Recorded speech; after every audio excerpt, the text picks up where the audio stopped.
This is my universal dirt bike electric start kit. In my last video, we got to the assembly, which included grinding down some components and tapping a lot of holes. And today, like I promised, we're gonna get into the first real test. So the first step was to get it set up in the vise. After that, I got some power to it and we were ready.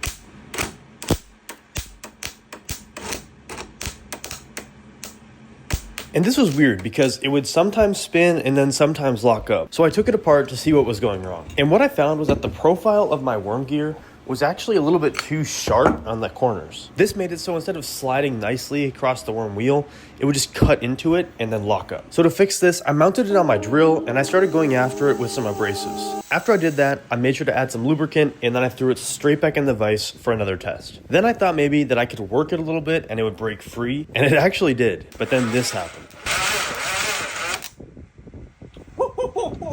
After I pulled it out of the vise, it was time to see what went wrong and why it locked up so fast. And this ended up being one of the most annoying things that I've ever had to deal with. The internals ended up getting so messed up that I had to put this thing in the vise and really rip on it to get this last bolt out. And I think what happened was just complete user error. I just didn't tighten down the lid enough, so when it got up to speed, it got all wobbly and off balance and then just broke. But finally, once I had the lid off, I could see the carnage. And what I found is that one of the bearings inside the case that holds that shaft actually completely disintegrated. Now, this was going to be such a pain to get out. So if anyone knows how to get these out, please let me know in the comments.